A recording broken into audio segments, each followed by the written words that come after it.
Welcome to It's Happening in Grand Prairie. I'm Georgia Clemson, and we have a great show for you today. We're always excited to hear what is really happening in Grand Prairie, and the man who generally knows first, Marty Weeder, the Director of Economic Development in Grand Prairie, Texas. Well, thank you. And sometimes I know first, sometimes others know. That's right. When things get going like they have of late and we get momentum, yes, we're going to be surprised. There are going to be people who may not even talk to us, and that's okay. It's really exciting, Marty.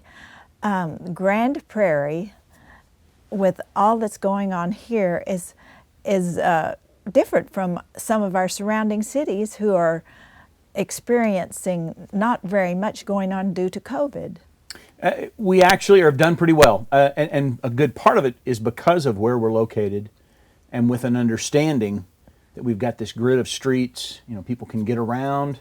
That's very solid for our employers, and even just as much the fact that a lot of our employers are involved in defense-related businesses. Yes. And so those can continue to turn the crank, so much so that even our largest private employer, Lockheed Martin Missiles and Fire Control headquarters, added a net of 500 new employees, even in the midst of COVID in 2020. Which is amazing, and it's It is. really a blessing to our city.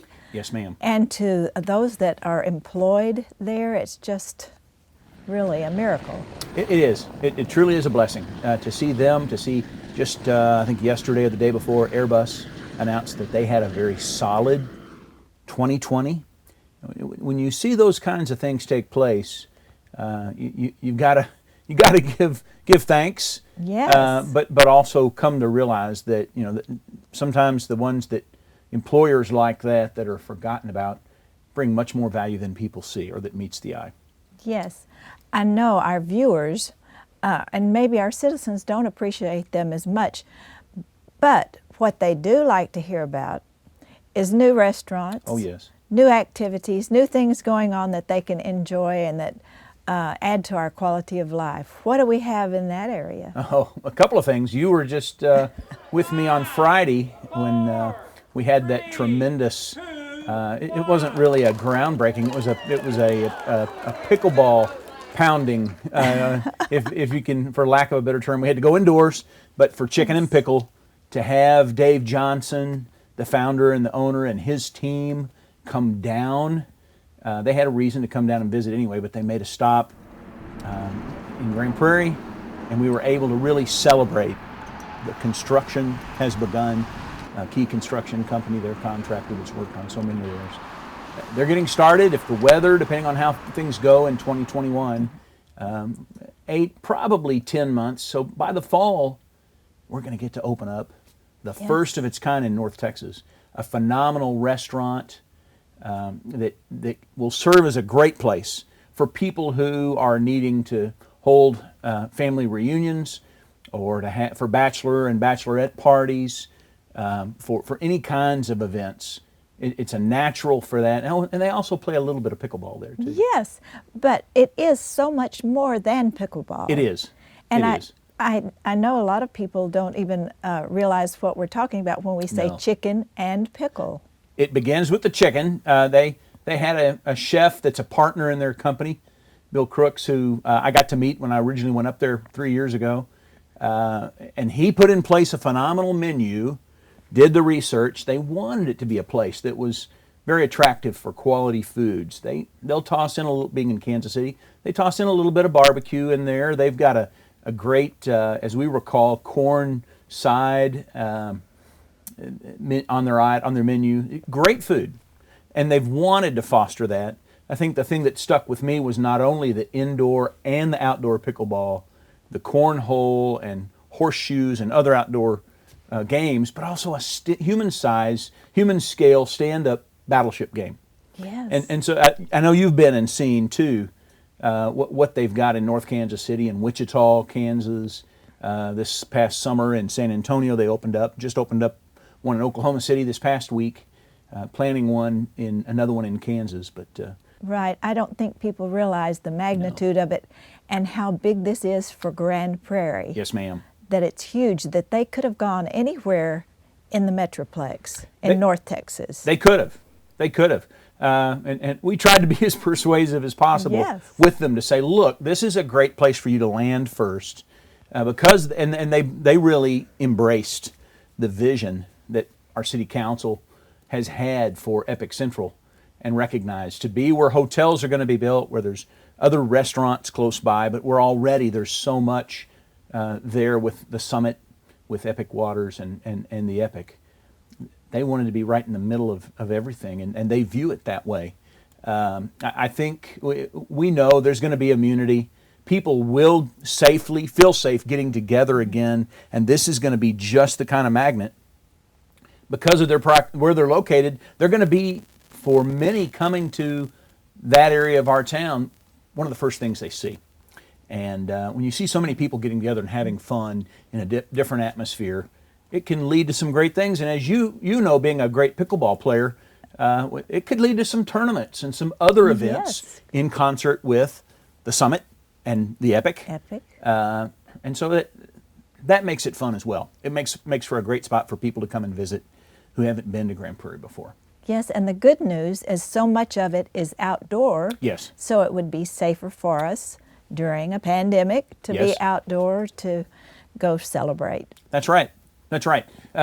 We think in combination with everything else that's lined up there, the restaurants that the mayor announced at State of the City back, I guess, last year in February, that will come there as well with Stir and Vedora and then Loop 9 Barbecue, that this will generate so much excitement that over time, perhaps people who go to Dallas Cowboys or Texas Rangers games or visiting teams coming in, college teams, will want to come by before a game or after and experience Grand Prairie. I know I might have given a little too much time to pickleball, but what else is happening? There's a number of things. You know, part of what we've talked about in the midst of this is the employment, and to see not only our own solid major employers grow, but we've also seen some others come in. You know that in December, carparts.com opened up in an existing building on Great Southwest Parkway. Took a second generation space that was fixed up. They're based in Torrance, California. Thrilled to see them. That's 180 new jobs. To have some others, K&N Engineering kind of expanded on where they were and created a huge facility over on I-30 and made it clear throughout last year they were hiring new people. We had, towards the end of the year, 2 other major employers go public. Optimal Elite Management is moving their headquarters. They're an LED sign manufacturer, but they're going ahead and picking up from California and going to move here. And then a Utah auto supplier known as Certifit has also made it public that they're coming here. So, you know, that's consistent with the employment, the workforce we have here. I think they see this is a good spot if you're in those businesses. I sometimes refer to the movie Planes, Trains, and Automobiles and Missiles that we cover. We cover the gambit, and helicopters. We cover a lot of quality, solid base employers, and people know they can come here from other places and succeed as well. And it's great to have that variety to pull from. Yes, ma'am. No question. No question. What else? We made an announcement that some saw. They had to pull back on the formal press conference because of COVID. They're probably going to do something we expect in March, but we're thrilled to have council make the decision, as you did, after months of talk with USA Cricket, with American Cricket Enterprises, and Major League Cricket, to see Air Hog Stadium be totally redone to accommodate, be the second major cricket stadium in the United States, and the first one developed really for a Major League Cricket franchise. The Dallas franchise will be based here in Grand Prairie. The U.S. men's and women's national teams will go to a performance center and train and play, be based in Grand Prairie, Texas. That can have decades of benefit for our community. And that one may not be one everybody sees, but with the growth of cricket in the U.S., it's the second most popular sport in all the world after soccer. And with the number of people that have moved into our region who have maybe come from cricket, what traditionally were the cricket colonies is where that grew, especially in India and Pakistan, the West Indies, Australia.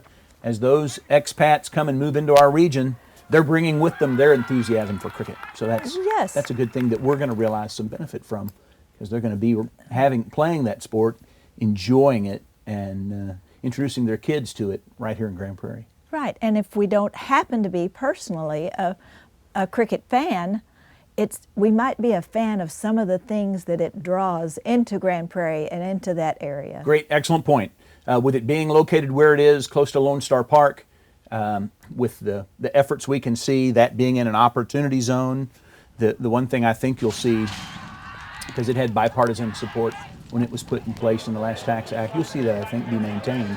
There's good chance for other things to want to locate near there. Yes. Take advantage of that federal tax benefit and ride coattails on the enthusiasm of what's happening by the Air Hog Stadium to be renamed. Yes, that I-30 Beltline corridor, I think the best is yet to come I for think that. you're right. And it happens to be in District 1, so I have my eye on that, and I'm dreaming about that. Well, a good part of it is, and you split that with That's right. with That's Cole right. Humphreys, but yes, yeah, that y'all are going to really benefit, I think, from it, and with the vision for Omni Plan and what was laid out, what Council really supported, embraced a few years ago. That yes, this can be a stage setter with other things, as we know, that might be on the horizon. So Yes. It's exciting. It really is. Yes, ma'am. And it's always exciting when you come and share the new things going on in Grand Prairie with Thank you. us. Thank We you. appreciate you so much. Well, it's my pleasure. Just a reflection, and as I brag on you and the council, and Tom Hart and his leadership team, y'all are the ones that give me the direction and make things happen. So it's great to be a part of it. And your great team as well. Thank you. You're in your economic development Terry team. Jones Oh, yes. and Stuart McGregor, who came on 6-8 Yes. months ago, and Terrence Harbin. We're blessed, but it takes all the departments in the city working together. So Right. we call on many, and everyone is enthused to help out. What a great team. We're Yes, ma'am. thankful for you. I'm thankful for you and for all of Grand Prairie. Thank you. Thank you. And we'll be right back. Grand Prairie, it's time to bag the bag and grab the bin. The city is no longer collecting recycled items in plastic bags because plastic bags damage processing equipment. Instead, use your recycling bin to hold items for pickup. And remember, only glass bottles and jars, metal cans, and paper products are okay. For more information, please visit gptx.org/recycling. Welcome back. And we welcome our next guest, Miss Rita Heap with the City of Grand Prairie. Welcome, Rita. Thank you, Miss Georgia. It's great to have you. Rita, tell our viewers what your title is with the City of Grand Prairie. Well, I carry a number of titles: Community Revitalization, Redevelopment, and Main Street Manager. Yes, and that includes our downtown area, Yes, ma'am. which is the topic that we're going to talk about today, something very special that's downtown, and that is our City Hall. So Rita, what's happened the past couple of years at our City Hall? Well, we've outgrown it, for one. Yes. So instead of, we assessed different options, and one of the things that we looked at was, economically, what Yes. is more feasible for the city, and since it is taxpayer money. So one of the things that we decided to do is look at different options, and the option we chose was to build a connector building that would allow our citizens to come to one place to do most of their business, and that when they walked in, to have a sense of pride when they saw what we've done with the city. Yes, and that is so important. And Rita, I know a lot of our viewers and citizens don't even realize that there's been renovation or change at City Hall since they have been sheltering in Right. during this time.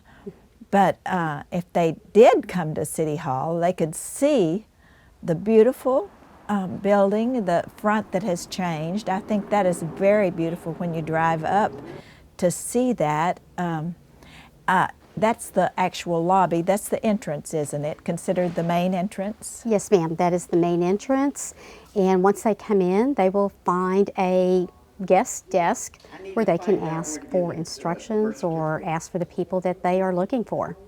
Yes, and I love the fact that it's been made more secure in there.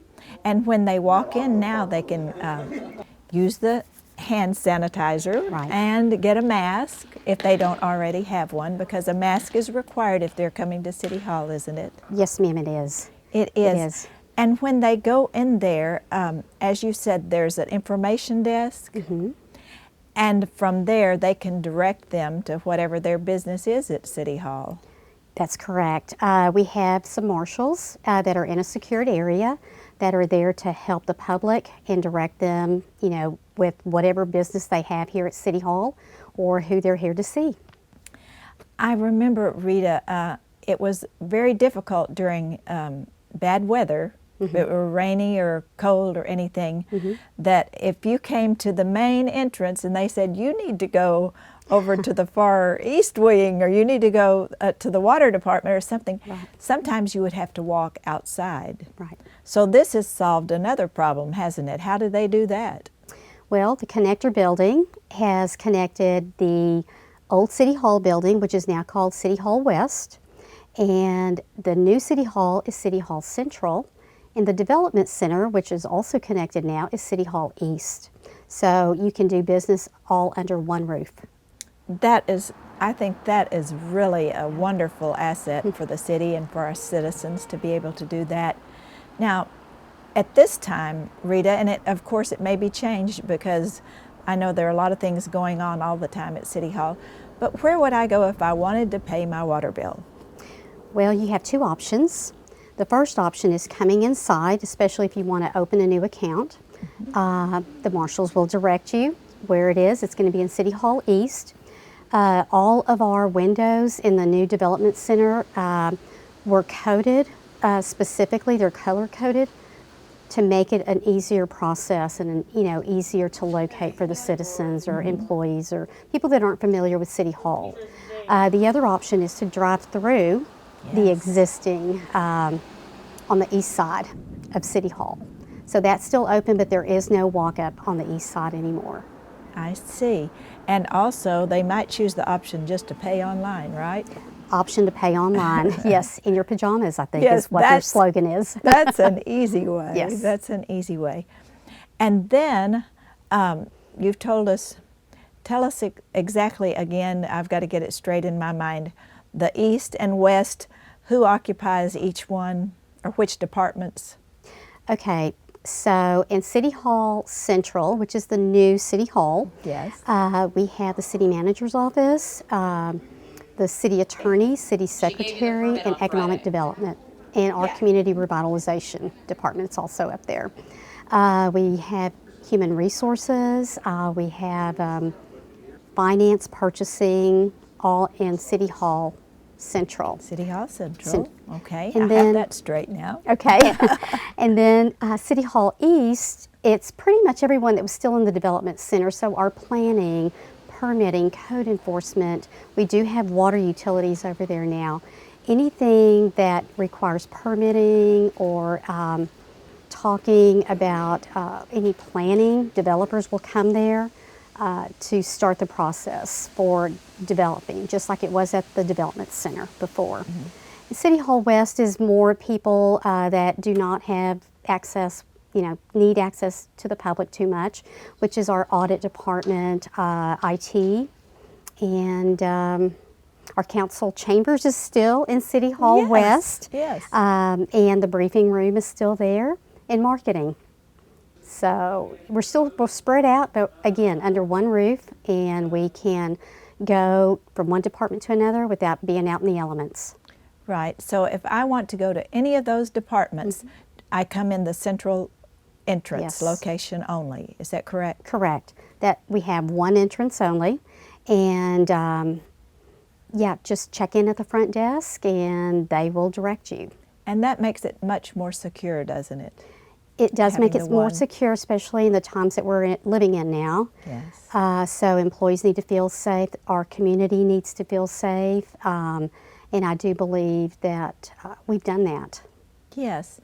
And if people want to drive by and look at it, I know we had planned a big grand opening But with the pandemic and circumstances, Right. that's not going to happen. But they can still drive by and take a look and be proud of what they see, can't they? Absolutely, and that was our number one, one of our number one, Concerns about well, it. not really concerns, but Tom wanted something that they could be proud of, Yes. something that the city really deserves, and he was just looking out for the citizens and the employees, and that was our charge that we got from him. Yes, and you all did very well in making that happen. And who all is in that department that helped make that happen? Well, Andy Henning, our senior projects manager and architect for the city, he led the charge. He was our project manager, and I was the other team member on that. But we also had people from IT. Actually, all the departments helped out in one way or another. It was a team effort. A team effort for sure. Yes. And what a wonderful results you have with, or that we have as the citizens of Grand Prairie with a revitalized, renewed City Hall. Yes, and we hope it's something that our citizens and community will be proud of for Yes. many, many years, and our city leaders, thanks to our city leaders who allowed this to happen. We still have another phase to go, though. What is it? So the plaza is going to be redone. We really have 2 more phases, but right now we're just going to work on phase 3, which probably will complete at the end of this year. So it's more about the green space where people can gather, and hopefully one day soon we'll be able to get back to a new normal where we Yes. can visit and socialize and gather with our friends and neighbors. Yes, and it is safer outdoors. So It that's is much good. safer outdoors, and so we'll have amenities for the employees to eat outdoors or visit outdoors or read during their lunch break or even work outdoors. And hopefully it'll be so beautiful they'll want to come take a picture. Our citizens will want to have a photo op there. Absolutely, absolutely. Oh, Yes. Rita, this is very nice. Thank you so much for giving us that update on our new and improved City Hall. Well, you're welcome. Thank you for having me. Of course. And thank you for joining us today. I'm Georgia Clemson, reminding you, as always, it's happening in Grand Prairie.